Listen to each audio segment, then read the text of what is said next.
Missed an episode of your favorite podcast? Choose from over a decade of content in our archives, not just the latest episode. All free at gcnlive.com. This is your call to action. Get prepared, America. Economy, survival, energy, disasters. This is USAPrepares.com. Informative radio, educational radio. Interact now by emailing instructor@USAPrepares.com or text at 434-390-7953. Class, please take your seats. Now, your instructor, Vincent Finelli. Okay, we're live. Brad is engineering the broadcast in Minnesota. I'm Vincent Finelli. This is USA Prepares. If you'd like to be at the front of the classroom today and call in 866-582-9933,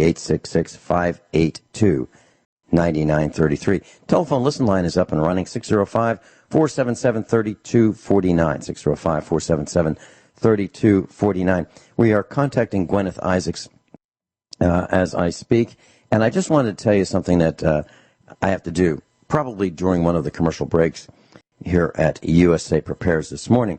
I have in front of me, this is what Rush Limbaugh does, he rattles the paper.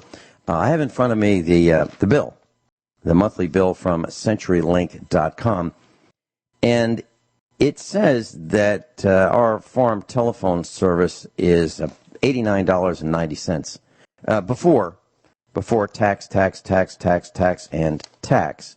Wow, how many taxes? Well, there's the federal property tax recovery fee. Then there's the federal regulatory recovery fee. That's another tax. Then there's the federal universal service fund surcharge.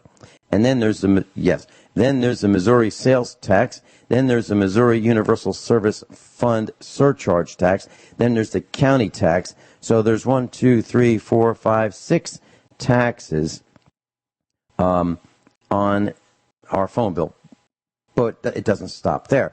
Then there's the Federal Universal Service Fund surcharge. There's another one of those. Then there's another Missouri sales tax. Then there's another county tax. So there's 1, 2. No, that's not it. We're not done. Then there's some more taxes. Then there's the federal property tax recovery fee. There's another one of them. Another federal regulatory recovery fee. Another federal universal service fund surcharge. And another Missouri relay surcharge. So how many taxes are there on our phone bill? 1, 2, 3, 4, 5, 6, 7, 8, 9, 10, 11, 12, 13. 13 taxes on our phone bill, class. And we live in Missouri. Well, I'm going to call again. I have to do this every 6 months. CenturyLink, the worst phone company on the planet, maybe in the galaxy. And the reason I have to call them, and why are they the worst? Because their service is flaky. In terms of the internet, it's up, down, up, down, up, down. Try broadcasting with that. That's a real challenge. Well, it's the worst, and they admit it. And if you look up, worst customer service, you'll find CenturyLink is right in the top of the hit parade. So CenturyLink has the dubious distinction of being lousy in customer service. And in my opinion, they're lousy in performance in terms of having their product, or actually their service work. Well, so the phone bill is $89.90 a month. That's before all those tax, those taxes. I read the 13 of them. So I'm going to call them up again. I do this every 6 months, and I am going to request a continuance of our reductions. And here they are. I get a bunch of them, and you can do it too. Just call your phone company and tell them that you'd like to. Here's what I say. I'm really not all that excited about, what you guys do, but, I really don't have a lot of choice.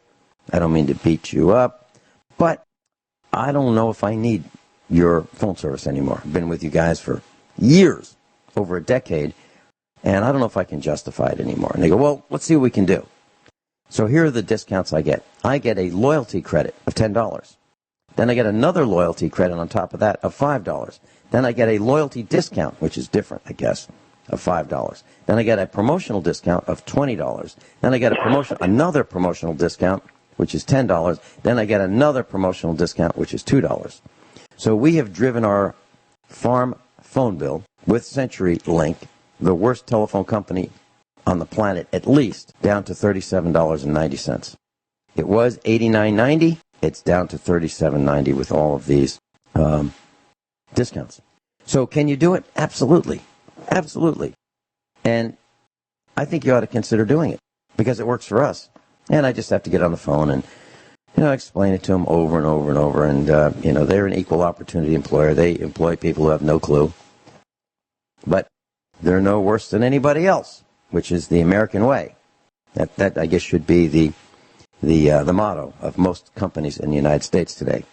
We're no worse than anybody else. CenturyLink. So can you do that with other companies as well, like your satellite TV provider? Absolutely. We don't have satellite TV, but at one time we did.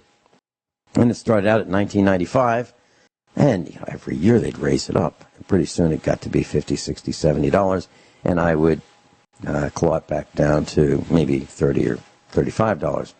And it's easy to do. You just have to be persistent. And if you get someone that says, no, that's all I can do, you say, okay, hang up and call back and get some different person. And the next person might know a little bit more than the last equal opportunity employment person. Guineith Isaacs is with us. Welcome, Guineith. Hello, Vincent. How are you this morning? You mean after that rant? I'm fine. I got it out of my system. Well, something, I think that we need to start holding people to account legally and lawfully. I really do. No, and I agree. Yeah. And I think, I called you a little bit before we went on air, and probably about an hour ago now, and we were having a discussion off air about property taxes, and I would love to discuss that on air today. Yeah, let's go get them. Yeah. Let's talk about property taxes. Absolutely, yeah. Okay, well, my local municipality, which is, I'll give them some free publicity. They're called the Loddon Shire Council, okay? And they are a state-established corporation, okay? They have an Australian business number, and under Australian corporate law, that means that they are a corporation. And there was a case back in 2015 that went all the way to the High Court of Australia because there was a state-established corporation in another state, in Queensland, called Queensland Rail, and it seemed to think that, corporate law didn't apply to it because it had been established by state statute. And it began treating its employees rather badly, apparently, because it didn't think that, it had to abide by the laws in the country that relate to things like minimum wage, holiday pay, and all that sort of thing. And so, the union took the state-established corporation called Queensland Rail, it took them to court and said to decide if they were, in fact, a corporation or if they weren't. And the High Court of Australia decided in 2015 that Queensland Rail was, in fact, a corporation and was required to abide by Australian corporate law. So it couldn't do things like, pay slave wages to its employees and, force them to work 18-hour days and all that sort of thing on the grounds that it was, established by state statute and therefore there was some sort of special halo around it. You can't do that. Now, another type of state-established corporation is municipalities. Now, this is Australian law, okay? Depending on where you are, the laws in your locality will vary, but it's probably going to be some variation on this, especially if you're in a common law country. So if you're in the United States, Canada, New Zealand, Australia, or Britain, it'll be some variation on this. Municipalities are corporations, generally. That means corporate law applies to them. They are not, if they are charging you a tax and you don't have a contract with them, okay, that converts your piece of real estate to, but lawfully, with your free will and consent, converts your fee simple real estate to some other form of tenure, like, or title, like, for instance, multiple occupancy, strata title, whatever. This same set of precedents could probably apply to homeowners associations too, by the way. What that means is that they're actually operating an extortion racket. And that is, if you are going through these sorts of battles, okay, you need to never, ever, ever agree to pay them, especially not of your own free will.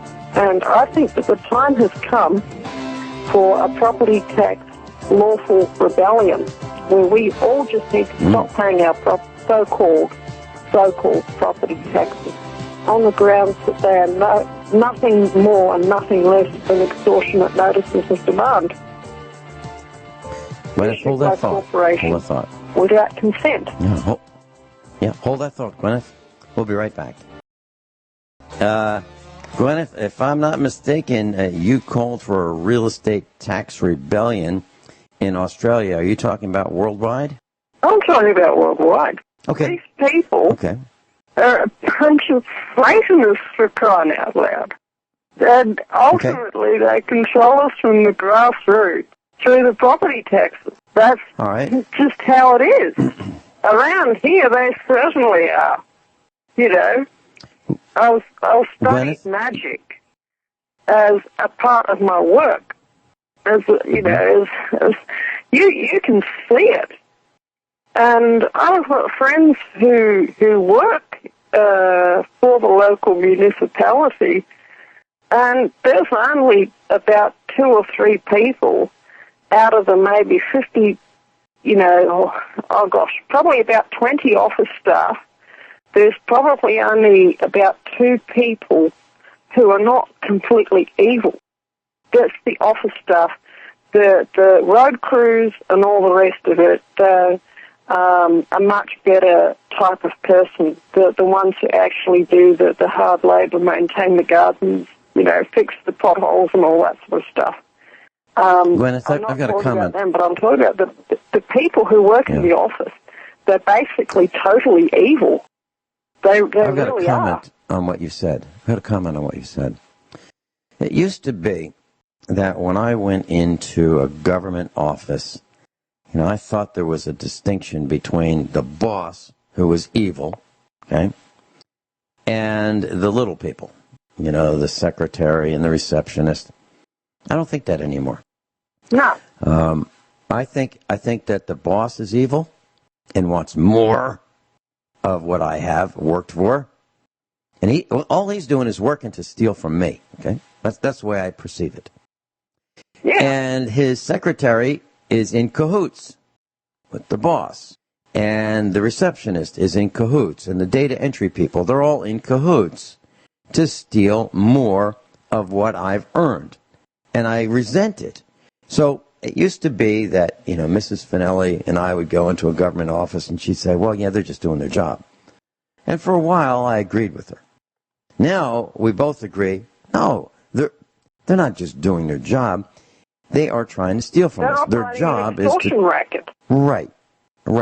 So I am not as polite, generally speaking, as I might ordinarily be, because I am confronting someone who is literally trying to reach into my pocket and steal whatever I have, and steal our farm, and sell it at the courthouse steps to one of their buddies. That's the way I see it. Now the guy that's on the road crew, who's driving up and down the road with the road grader, the boss sends him out. He's not trying to steal from me. He's really not. He's actually doing some work. But the rest of them, it's hard. It's hard. The data entry people who are entering information about us, that's what governments do. Governments enter data, they snoop, they spy, they collect information, they store information, they use the information to collect more information, to spy more, to collect more, to steal more, and it's a vicious cycle of what these parasites do. And so here's a you hit one of my buttons, and I can't help but rant on this. So I looked up a couple days ago. I looked up.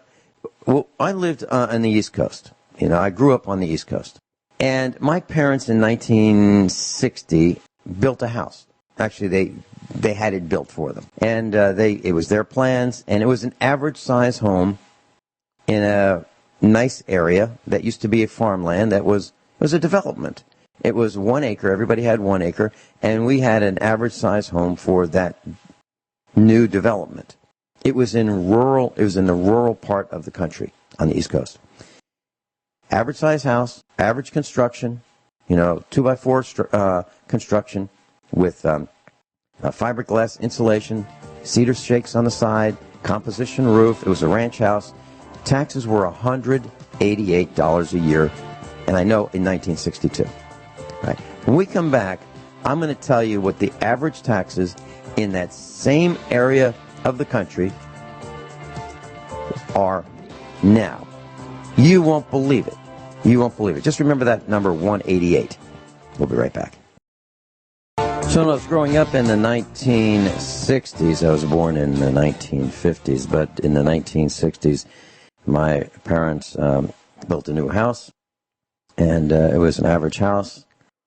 It was a ranch house, cedar shakes, had a basement, 2-car garage built in, and the taxes were $188 in 1962. In 2018, the average tax in that area, average tax, so that'd be for an average home, $14,559, $14,559 a year. 17% of that money that stolen money goes to the county, 68% goes to the school, and 15% goes to the municipality. When I lived there, back in the 60s, we had a part-time cop, and he was the part-time dog catcher, and I think he might have even been the part-time school bus driver. Okay, so for sure he was the dog catcher and the part-time cop. Well, the county decided that, or the town decided they could really use some more police. So they encouraged the state police to move in, and they built a building, a town hall. So state police are in there, and I guess that's where they haul you into court and that kind of thing. Well, this building looks like a mansion that few Hollywood impersonators would have. It is way better than that. It's way better than these mega mansions that you see the Hollywood impersonators live in. So they built a lake. They built a lake, and they, if you look at it, oh, isn't that beautiful? It's it's a wonderful lake, and you see the ducks and the geese, and they've got a park bench, and so they've decided that 911 emergency services, they need to have that, and on and on and on, to protect the villagers in this small rural town. Now they've made some enhancements to the town in their mind, not my mind, their mind. So they changed the zoning. They said, you can't build, small houses on 1 acre. No. You have to have a minimum of 10 acres. So they changed the zoning so that if you wanted to build a house, and get all the approvals necessary, you would need to start with 10 acres. and then they inspect and detect and reject, things that you're trying to do. If you want to increase the size of your deck, let's say you've got a 12 by 12 deck on your back, right outside your back door, and you want to put some, chairs out there and sit in the sun, and have breakfast, whatever you want to do, and you decide to increase it by, a few feet on either side, they'll know. They'll know. I think they've got aerial surveillance, satellite imaging, and they will come out, tell you don't have a permit, they'll fine you for not having a permit, then they'll tax you. And all under the guise of, we want to make sure you're safe, so you don't fall through your deck and hurt yourself, through faulty construction. And class, those permits that the municipalities want you to get, I do not believe for a second that those permits are designed to keep you safe. I believe they're designed to determine how much more value you have added to your property so they can increase the taxes based on the additional value that you have added to your property. So the better you make it, the more they steal. Is it any different in Australia, Guineith? No, absolutely not. The problem, one of the areas where they have shot themselves in the foot in this state of Victoria is there is a clause in the Constitution which says that that the government structure of the state must stay exactly as it was at the time when the Constitution was written and signed. Okay? Signed by Queen Victoria, incidentally. Okay? It's actually imperial statute, our Constitution in this country. It's not an Australian Act of Parliament. It's the funny thing. And it was not Australians who put it into force.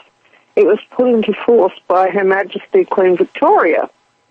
And so the Australian government can't actually do anything to change their own constitution without a referendum, okay, where they must get a two-thirds majority of the people to agree to whatever change in, I think it's two-thirds and two-thirds of the states, okay? So they have to get a two-thirds majority in two-thirds of the states in order for any vote to pass. Now, there was a constitutional referendum in, I think, 1980, I think it was 88, regarding constitutional recognition of local governments. And it was a resounding no vote by about 80%, okay?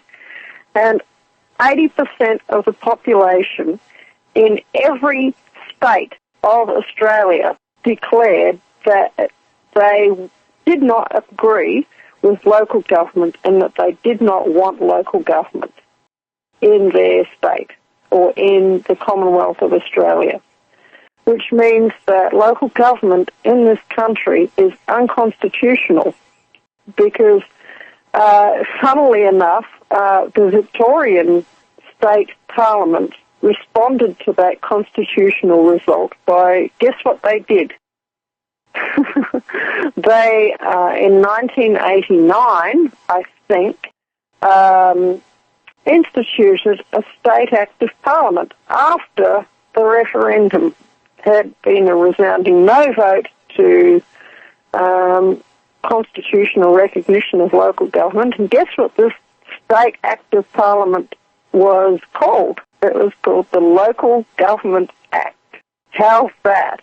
Totally unconstitutional, completely treasonous, okay? Because it goes against section, I think it's 106 or 109. 106 and 109 of the Constitution are both opposed to, local government. And one of them, I think it's 106, says that state government structure must continue as it was at the time that the Constitution was established. And at the time that the Constitution was established, there were basically no municipalities in this place. Okay? They certainly weren't established by state statute or state act of parliament until 1989, which is a long time after 1901. Okay? So, like I say, that they're totally in treason.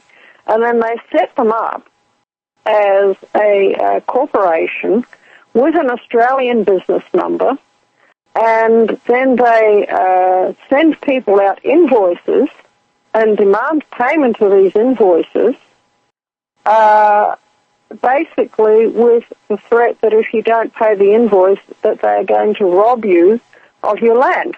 Okay, but that's called extortion, because that's contract without consent. It's clearly, it's oh my gosh, you know.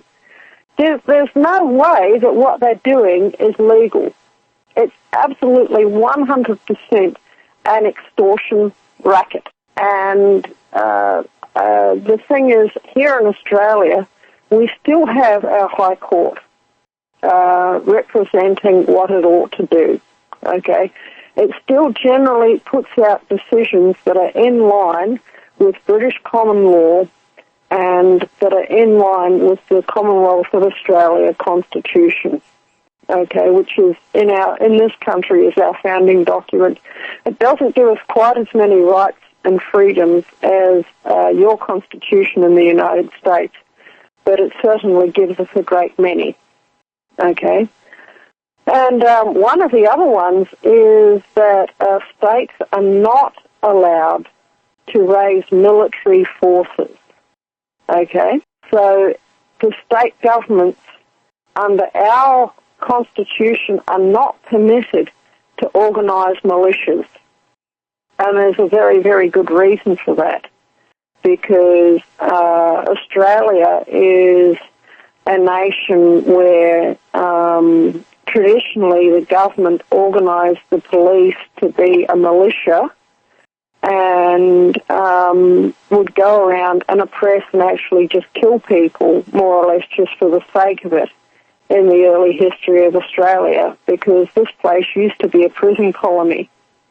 And that clause of the Constitution was expressly written to put that sort of carry-on to an end. But how it is, about a month ago or 6 weeks ago or whatever, I had some men in uniform, bearing arms, show up at my gate, trespass on my land, and compel me, by force of arms, to basically sign a bail bond, which is enslavement, and which is the state government basically raising a militia in the same fashion that they did over 100 years ago, for the very same purpose, actually. And so this is something that is a huge, huge constitutional problem for the Loddon Shire Council, and unless they withdraw their legal action against me, or unless the court throws it out tomorrow, it's going to end up in the High Court of Australia, and it's going to result in precedents which set the whole country free.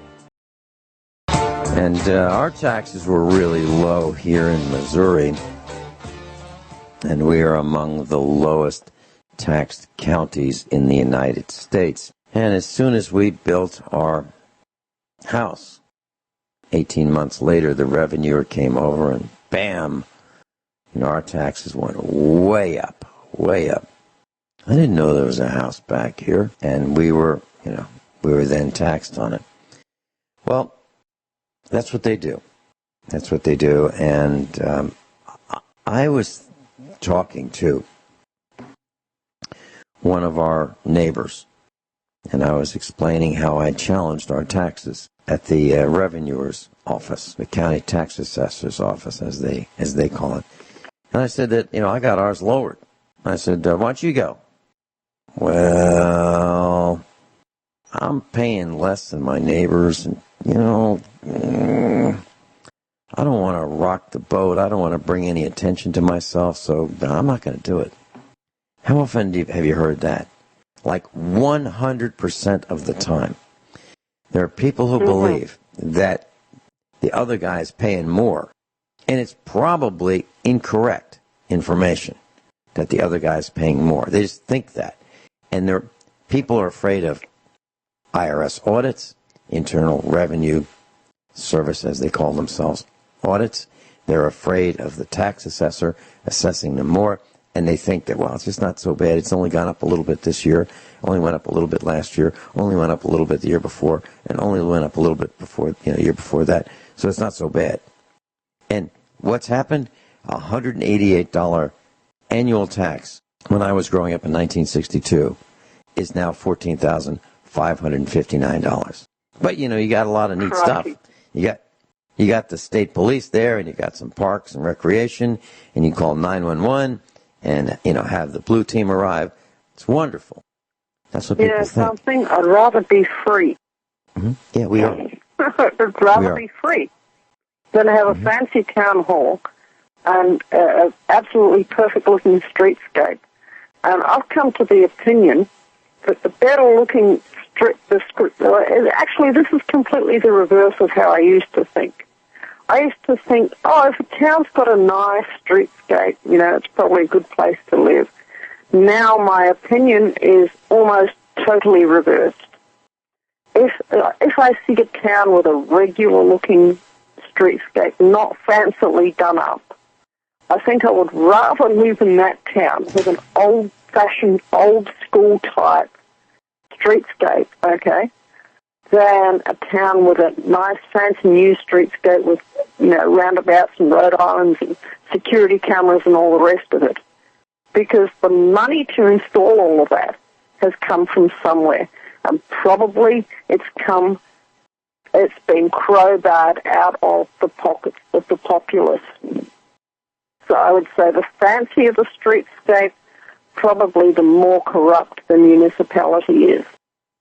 Well, if you drive down our road, class, you'll see old barbed wire, probably 40, 50 years old at least. You'll see fence posts falling down. You'll see rusty gates. You'll see barns with rusty roofs. You'll see old buildings. You'll see no architectural standards. You build what you want, where you want. If you want your house 3 feet off the road, that's what you do. If you want your house in the back of your property with a third of a mile driveway, that's what you do. If you want electricity, fine. If you don't want electricity, fine. If you want a well, fine. If you don't want one, fine. If you want a septic system, fine. If you want to make a lagoon, fine. If you want to paint it pink, blue, green, yellow, and orange, fine. I mean, there are barns here in our neck of the woods that have been using leftover pieces of sheet metal for barn siding. And they'll sell barn packages. And they'll say, well, we don't have enough in red. And we don't have enough in white or blue or green or tan or brown.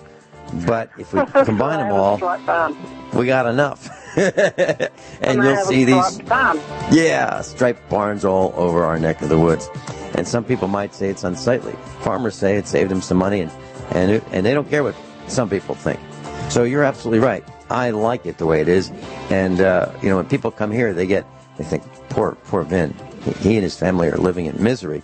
When they see the side of the road. Everyone all set? Cocked? Locked?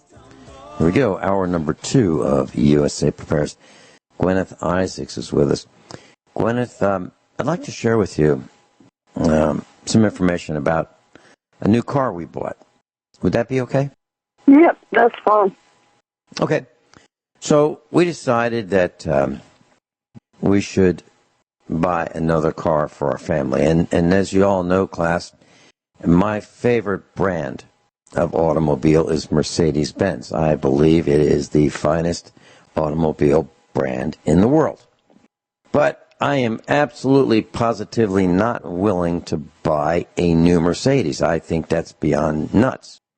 And you've heard me mention on this class that when I buy one, I can get one easily for what the first guy paid in sales tax. Okay, so what the first person bought it, the car for, or the truck, I would pay to buy that vehicle, which is maybe 8%, 5% of what that person paid. Well, I want to tell you a story about what happened 2 days ago. So our son, what's happening here is people are looking toward us as the answer for fixing their vehicles, their trucks, their trailers, their cars, everything. And they're just showing up. And it's not unusual for us to have difficulty finding a place to park our own vehicles because so many vehicles are showing up here at the farm. And people want to buy used vehicles, but they find that if they don't have them checked first, they end up getting taken. So now that's something that our sons may be getting involved in, buying cars, fixing them, and selling them. Well, our son found a Mercedes, a 2000 model year Mercedes M-Class, or ML. It's a Mercedes truck, but it's an SUV, all-wheel drive. It's got high ground clearance. It's got doors that open really wide. It's comfortable. It is solid. It is, in my opinion, the best SUV made. It's my opinion. And we've had one, and it's got, I think, close to 300,000 miles on it. We've had it. It's a 1999 model. Well, the 1999 model Mercedes ML 320, the six-cylinder version, sold for about $40,000. 40000. Well, I looked up the price of this Mercedes that we bought a couple days ago, and it's a 2000 model Mercedes ML 430, so it's the 8-cylinder version. It's got a leather interior, it's got nice alloy wheels, it's got a sunroof. The list price of that vehicle is $43,750, base price, but this one has some options that drive it up another $2,100. We paid less than the original sales tax on that vehicle. As a matter of fact, we paid about 1% of what that vehicle sold for new. 1%. Should I say that a different way? We paid $500 for this Mercedes ML 430. Wow. Yeah, absolutely. And it is incredible. Now, it needs some work. It needs a front inner tie rod end. We know how to do that. It needs the brake for the 4 disc rotors taken off and have turned. And it's about $12 a piece. So $48 for that. It'll probably need new brake pads. Maybe not. We haven't taken it apart yet. So maybe $50 for brake pads. And it needs 4 tires. And the tires are going to come in at around $175 a piece because they're large. They really are. I'd like to put, less expensive tires on it, but I don't think that's possible. Bottom line is, by the time we're done, this vehicle will come in all fixed up, ready to go, at the most $1,500. Wow. Now, a new one, the new model, this price is staggering, absolutely staggering. A 2018 version of the same vehicle. It looks similar from the outside. It may have a few more appointments on the inside, but the new model of the same SUV is minimum $62,200 to $104,400. That's crazy. It'll be close to $100,000, right? Absolutely crazy. I mean, that's stupid money. That's amazing. Yep. Well, so we bought this $500 car. Now, in reality, if we wanted to, we could put that inner tie rod end on it. Let's say that's $50. We could use a file and just trim the rough spots on the rotor really easily by hand, putting it on the lift and just taking the wheels off and just filing down as the brake rotors are turning by the engine, and put 1 tire on it, and we're good to go. So for less than $1,000, if we wanted to, we could have this thing up and running. Just wanted to say, and the reason I'm telling you this, class, is when you do something like this, you avoid paying the other team sales tax on these vehicles. So they're not going to get sales tax on $40,000, $42,000, $62,000, or $104,000 out of us. They're not going to get it. They're going to get sales tax on, at the most, $500 from us. And then they're going to give us a hard time. They're going to say, well, that vehicle's supposed to cost more than that. And we're going to say, it didn't. And we have a document to prove it. We have a bill of sale to prove it. We didn't pay more than that, and we're not paying you more than that.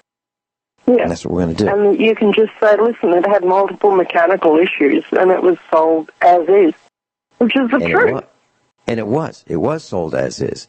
Now, it's not like, our two boys and I went to pick this up.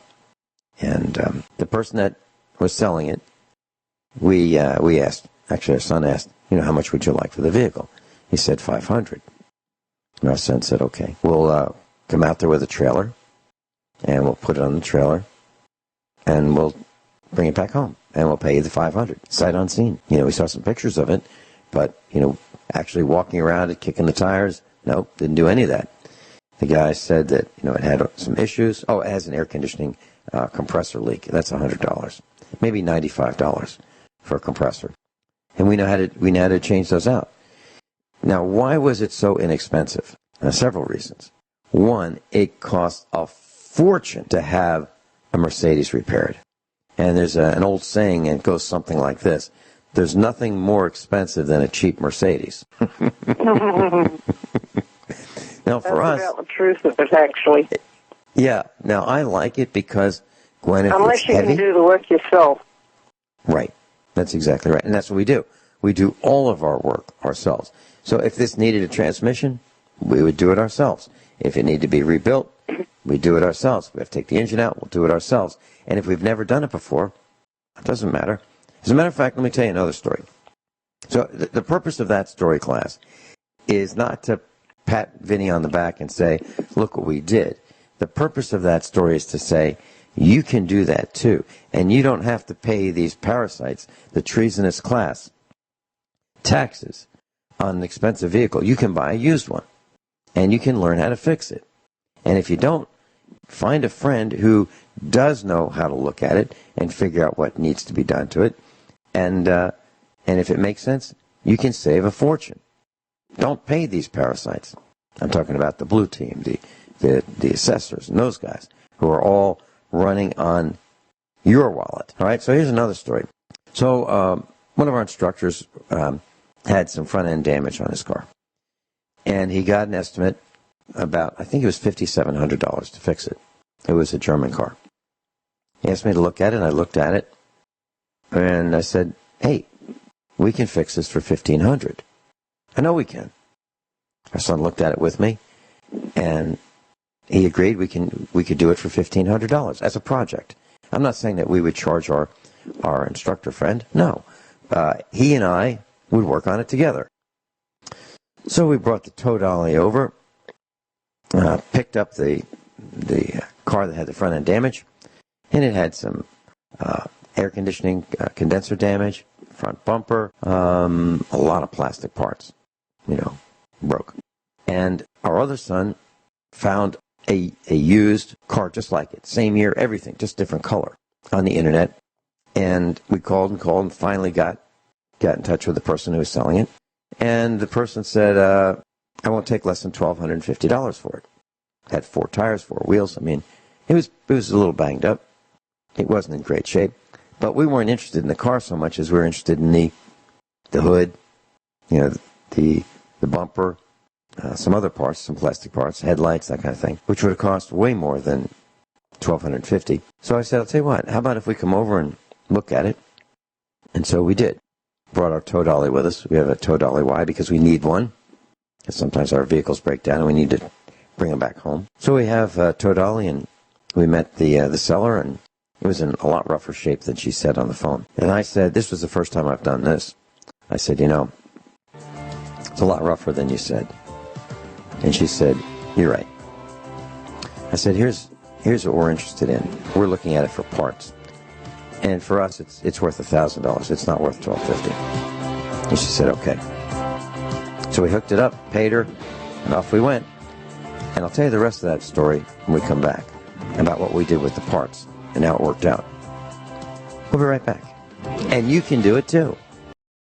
Car with the tow dolly, and mid-afternoon we had the car we bought on the internet here at the farm. We started taking it apart. We took the bumper off, the radiator, the headlights, the fender liners, the air conditioning condenser, the bracketry that held the radiator on, and the hoses and the wiring, and took it all apart. And by Sunday evening, we had the damaged German car put back together. 90% of it was put back together, maybe 95%. Just took like an hour and a half or 2 hours to finish it up the following day. And we had it all done. Now, the hood doesn't match. Okay, it just it's a silver hood on a black car, and but we're going to get it painted for about $300. So what's it going to end up costing? About $1,300. And I even did something that I hadn't done before. When I've been working on air conditioning systems for years and years and years, and it's always the same thing: the Freon leaked out, or the refrigerant leaked out. Well, with this car, both of them, the Freon was in them. I happen to have an empty Freon cylinder. And I thought, I'm just going to use the compressor on the car. The air conditioning compressor that's already built into the car. There's a high pressure and a low pressure side. I hooked up my manifold gauges, which are air conditioning gauges, to the high pressure and low pressure side. And I opened up the high pressure side and pumped the Freon out of the car with the damage into the cylinder. So I even captured the Freon. And yes, you can do that too. And I don't know if there are any YouTube videos on how to do it. I never had to do that before, but I said, wait a minute.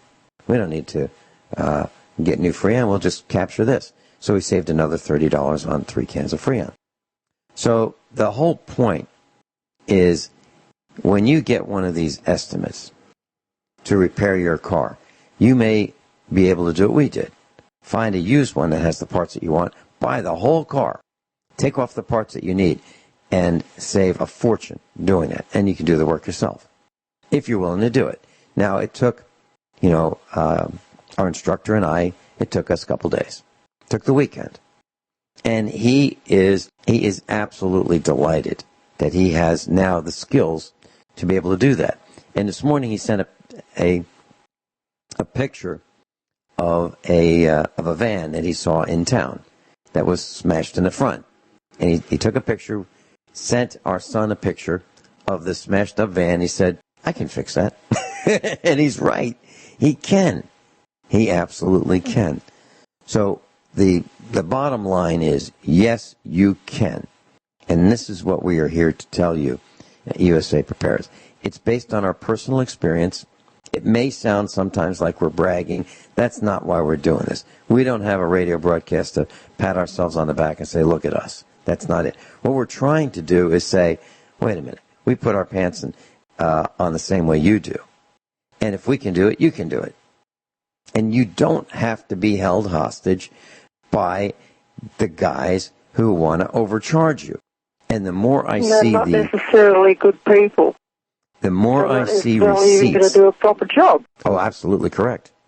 The more I see the receipts of what people charge to repair cars, I can't believe it. So, for example, our instructor friend pulled out a receipt. I think it was $170-something to replace an idler pulley, I think. And I said, let's look at that. So I handed him a bag of parts that I bought for his German car. It had a Continental brand belt, top of the line, a European brand belt. Actually, I had 2 of them, a serpentine belt. It had 3 idler pulleys and 1 tensioner pulley. And the whole cost for everything in that bag was $75. The cost for just the pulley that he had repaired, if we bought it, would be about $11, maybe $12. And it takes about 15 minutes to do it. Class, you are being ripped off. You're being ripped off for these parts. You really are. So here's what you do. You go to the internet and you look up those parts for your car. AutoZone, O'Reilly, Pep Boys, and then you'll see how much money you can save. We'll be right back. Class, and Guineith, I've got something that y'all might be interested in. Guineith, you live in a farmhouse, and you've got some animals around you, and you might even have some quadrupeds inside your farmhouse, four-leggeds. We do. Yep. And I bought a really neat LED strip. It comes in an aluminum housing. It's got a lens over it, so it's completely enclosed. It operates on 85 to 265 volts AC. So this device will work in your farmhouse as well as our farmhouse. And the frequency or the wavelength is 395 to 400 nanometers, which makes it ultraviolet light C, UVC, which is the germicidal wavelength. And what I'm going to do, I bought two of them. I'm going to put them in the house, one where TJ hangs out the most. Now, I certainly don't want to look at this ultraviolet light, so I'm going to put it where it will be able to, the light will be able to reach the air in the rooms, but I won't be able to see directly the light. I'll be able to see the reflection of the light, but not the light itself. And class, you want to know what I'm talking about? If you've been to a restaurant or in the meat department at a supermarket, you might see this eerie-looking violet-colored light from a fixture hanging on the wall.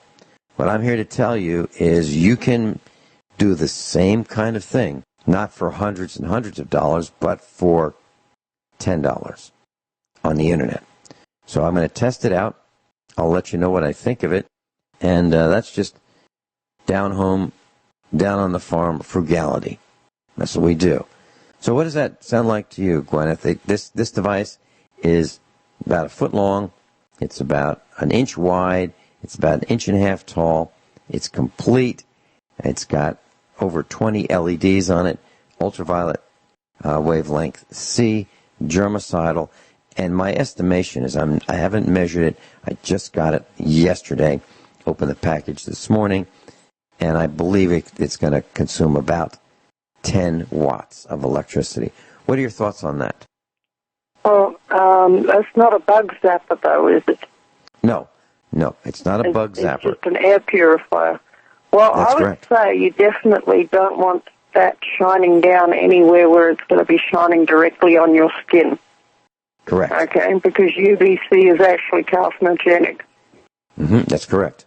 So it's highly carcinogenic. So if anyone's going to get one of these, they have to make sure that the light is pointed upwards in some direction, as you mentioned. I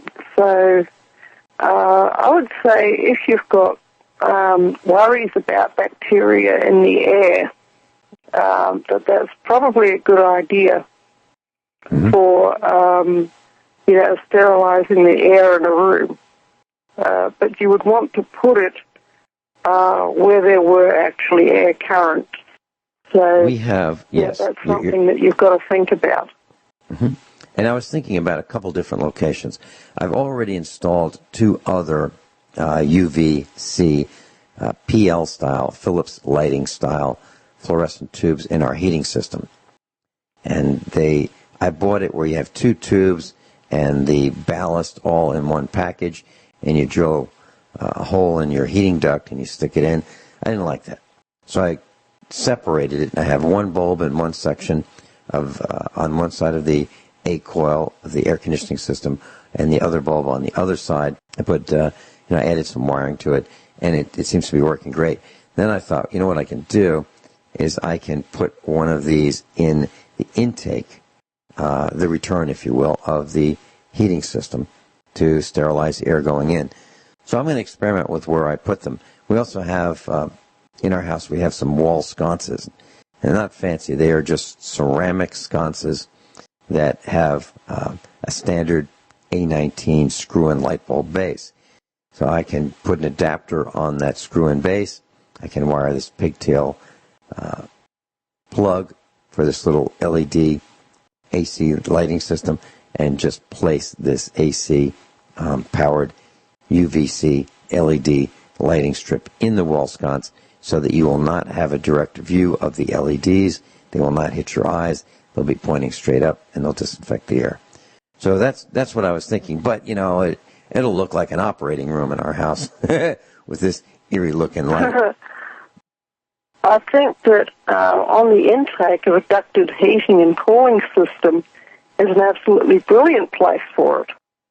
Because there's a really big problem with ducted heating and ducted cooling, okay, and that is Legionnaire's disease. Yes. That's a huge problem. So if you can have one of these lights inside the tubing or inside the intake of this ducted system, make sure the system has been thoroughly cleaned before you install it. Then the Legionella bacteria should never get into your air conditioning system. Mm-hmm. And what I did, think that's a brilliant place. And what I did already was I took our part of our ductwork apart, where the air conditioning A coils creates moisture, and we disinfected that with Nixall, Nixall. It's something that Dr. Shealy recommends, and it kills every known pathogen. So we filled up one of those 1-quart sprayers. You can buy them at the dollar stores or the Chinese factory outlet for about $1, and you can spray liquids with them. You can spray water on your plants. You can put vinegar and water in it and clean your windows. And what we did was we mixed probably 10% Nixall with the rest water and put it in that sprayer and sprayed all over our ductwork and let it all drain out. And it absolutely worked great. So we disinfected our ductwork, and now we have a partial system of UV lights, which are the Philips PL style bulbs, and they're pretty expensive. Well, if you find them on the internet, you'll see them for like $60, $50 each, which is crazy. Well, I found some in China on the internet, and I bought them, and they're being shipped directly from China. I'm sorry, class, but we don't make them in this country. So you can't get them made in the United States. If you want them, regardless of what they say on the brand, they're going to be from China. So I bought them factory direct from China, and I think I paid about $6 or $7 a piece. So I bought a lifetime supply of them. They last 1 year each. Not quite a lifetime supply, maybe 10-year supply. So that's our plan for sterilizing air in our heating system. And I can almost guarantee you, class, almost, that if you have a ducted heating system, you have all kinds of stuff growing in there, mold and bacteria. And I have a feeling that that is the cause of some of the respiratory illnesses that we have in this country, the heating systems. And I could pretty well guarantee that too. I was taken to task by P.J. Barton. He's a broadcaster. He calls me from England. He broadcasts on Republic Broadcasting Network. And he asked me what kind of heating system I had. And I told him we have a central heating system with an air conditioning system. It's a heat pump that we don't use we only use the air conditioning side because the heat pump, the heating part of it we don't use because we heat with wood in the winter, but in the summer we use the air conditioning component. And he just took me to task about the insanity of the American heating systems with the forced air circulation system because of the bacteria that can grow in them. I said, it's okay. I am retrofitting it with ultraviolet light C. And so I wanted to share with you that I have bought the components. They're very inexpensive. When I'm done retrofitting our entire heating system, it will have cost me less than $100 to do it. And I'm not interested in spending a lot of money on electricity to keep this thing running.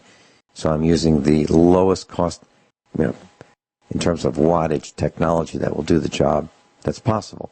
So, class, if you're interested in this kind of a project and how I've done it, send me an email at instructor@usaprepares.com, instructor@usaprepares.com. And if I see that you're interested, I'll tell you a little bit more about how I've done it, maybe post some pictures. I don't want to go through the effort of doing all that if no one's interested. If you're interested, I'll spend the time. If you're not interested, I won't spend the time. I got other stuff to do. But I'll be glad to do it if there is a level of interest. So that's my thoughts on that, Guineith. What else do you have on your list for today's broadcast? Okay. Just think, I know we've only got a short time actually left in the broadcast. I just want to point out, going back to the thing about the municipalities, okay? The house that I'm living in was built in 1985. Building codes were not put into place in this state until after the Local Government Act was introduced in 1989 from memory.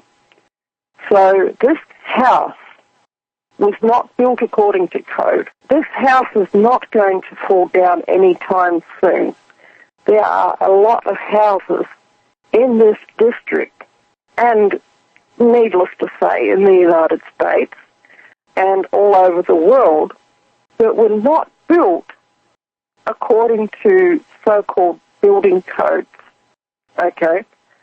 In the old days, people didn't build according to the building codes.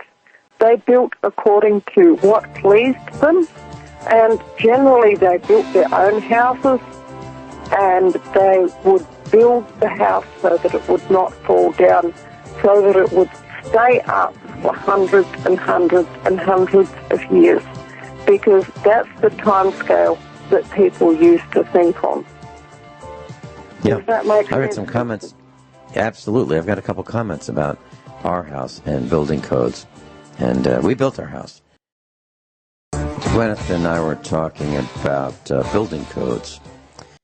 And class, if you've been with us for a while, you know I live on a farm in the middle of nowhere in Missouri, and there is no code inspection here.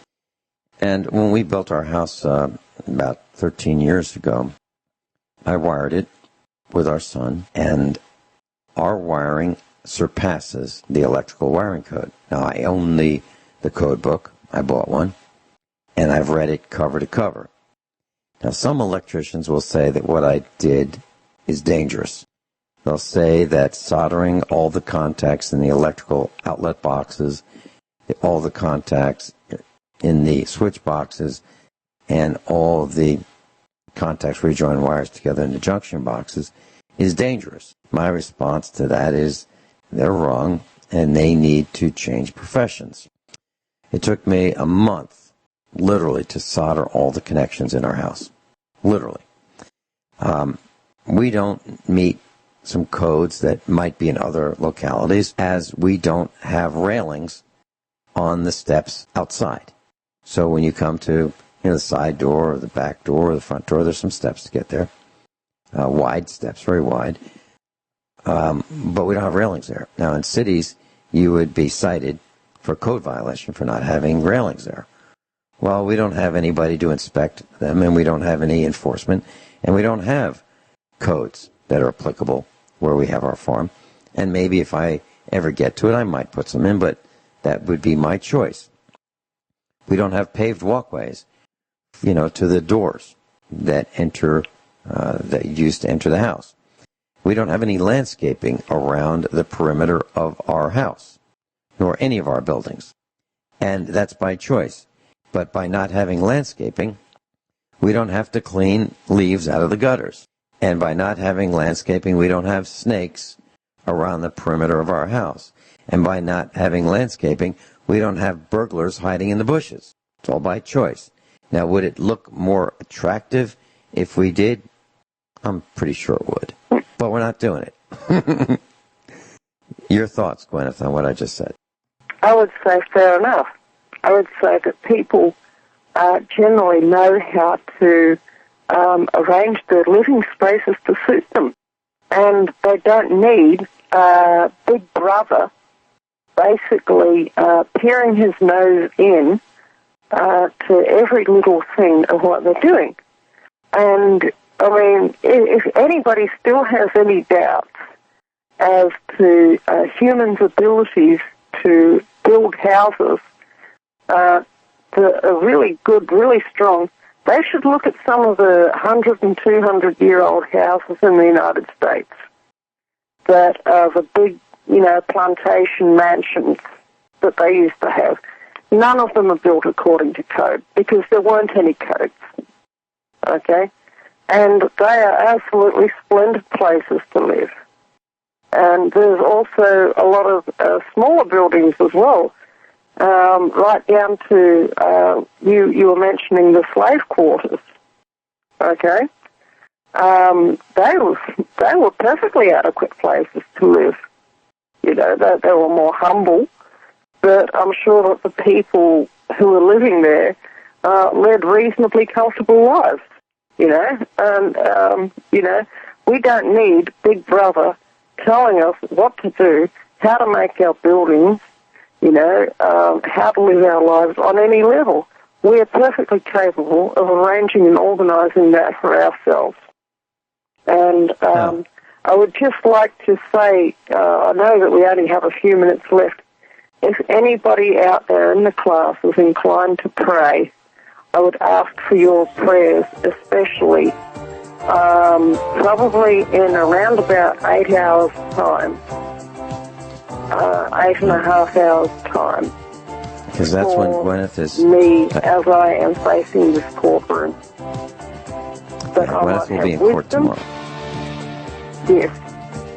Gwyneth will be in court tomorrow, class. Yeah. So please pray for me. And I will call back tomorrow, just into the show, to let you know how everything went. Wonderful. If that's okay with you, Vincent. Absolutely. Would that be all right? Absolutely. Gwyneth, you're in our prayers. Class, please consider praying as well.